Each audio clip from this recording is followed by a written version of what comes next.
Ketika saya membaca itu, ketika saya kembali ke Indonesia, ternyata saya menemukan itu.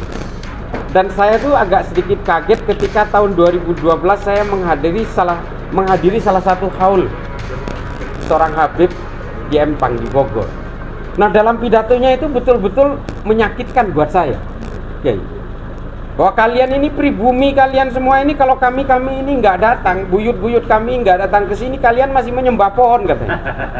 Nah, ini yang saya betul-betul berontak ketika itu.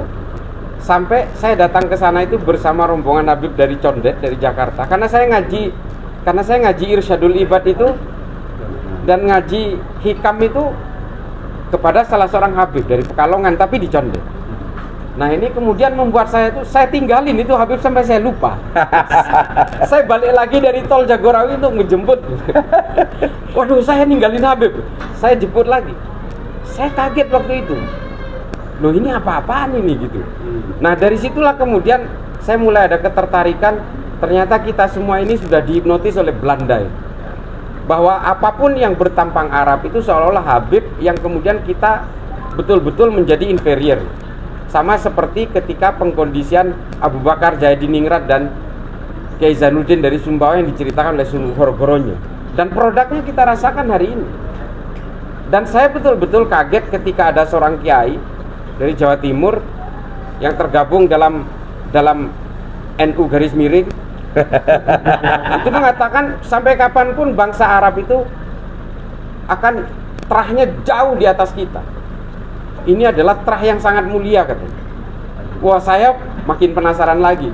Saya baca Al-Mujalas wa Jahirul Ilmi. Di situ saya berkenalan dengan tulisan Abu Bakar Ahmad Ad-Dinawari itu.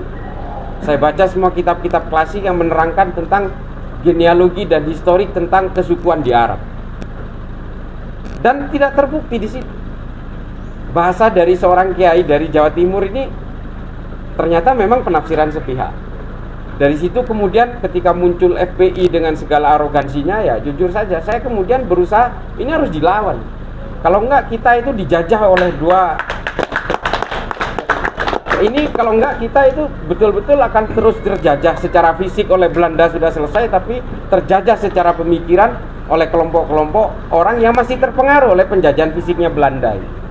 Nah, dari situ kemudian saya belakangan ini saya mengikuti dauhnya Kiai Fuad, dauhnya Kiai Imad. Wah, ini saya akhirnya menemukan satu habitat yang punya pemikiran yang sama gitu. Nah, Kiai Imad sampean meskipun ngundang saya nggak bisa-bisa, tapi teman-teman di Madura mau menghadirkan jenengan. Nah, ini teman-teman NU dari Pamekasan yang selama ini didatangi oleh Bahar Semit dan sebagainya itu, termasuk Pak Hanif, itu kan sering datang ke sana. Nah, ini ingin menghadirkan Gus Imad supaya kita itu kalau kata Ibnu Rushd itu, kalau di Tahafud itu kan manusia yang paling berbahaya itu lalu hanya mendengarkan satu orang, membaca satu buku, lalu satu orang dan satu buku ini dianggap satu kebenaran yang paling mutlak. Itu yang paling bahaya kata Ibnu Rushd. Makanya kita harus mendatangkan penyeimbang supaya orang itu tidak hanya terjajah oleh satu pemikiran.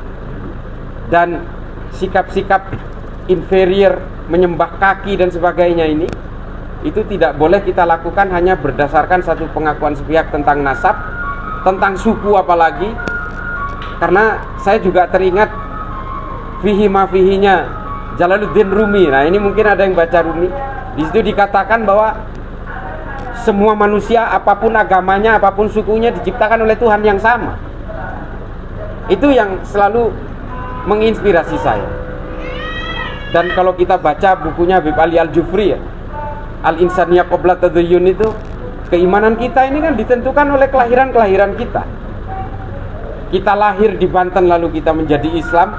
Kalau kita lahir di Argentina bisa jadi Katolik. Artinya kemudian kemanusiaan itu tidak ada batas, tidak boleh dibatasi oleh keimanan dan tidak boleh dibatasi oleh persoalan-persoalan primordial lain. Kalau saya itu, dan Gus Imad ketika saya lihat videonya itu, wah ini saya pernah ketemu ini. Biasa mau so akrab setelah ini. Saya mau so akrab Kiai. Wah saya pernah ketemu, saya cari nomor kontak. Oh saya punya gitu. Aduh, alhamdulillah. Pernah berjejer? Pernah berjejer. Pernah jadi pembicara bareng? Iya, cuma karena saya belum kenal waktu itu pamor saya lebih kan naik. Ampun Kiai. Nah ini teman-teman di Madura mau menghadirkan Kiai. Nanti kita kontak ini Kiai. Siap. Ada beberapa, kalau nggak salah ada berapa titik di Pamekasan ini. Kebetulan saya ada darah Madura. Wes, keren. Iya. Termasuk Abah Yusuf ini ada darah Madura. Iya, alhamdulillah. Tapi sesama Madura ya. Iya. tapi kalau saya karena minum itu. Iya. Dari Abuya itu dulu. Biar pinter katanya, kata bapak saya itu. Ternyata ya segini-segini aja. Jenius. Ya. Masih santrinya jenengan semua. Terima kasih, itu aja yang mungkin saya ceritakan. Nanti ini buku dari yang menerangkan tentang yang saya ceritakan tadi. Itu nanti saya terjemahkan dulu, nanti saya kasihkan. Hanya 11 halaman. Inggrisnya. Kalau di Indonesia kan biasanya jadi 22 halaman.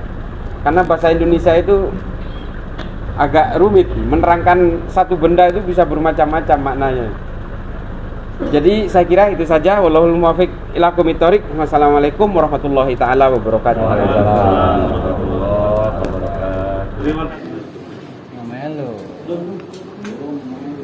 Ya, tadi.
Ulama Umaro bersatu dengan Agnia, dengan kita semua masuk surga. Amin. Alamin. Oke. Bye. Di fotonya belum? Ingat,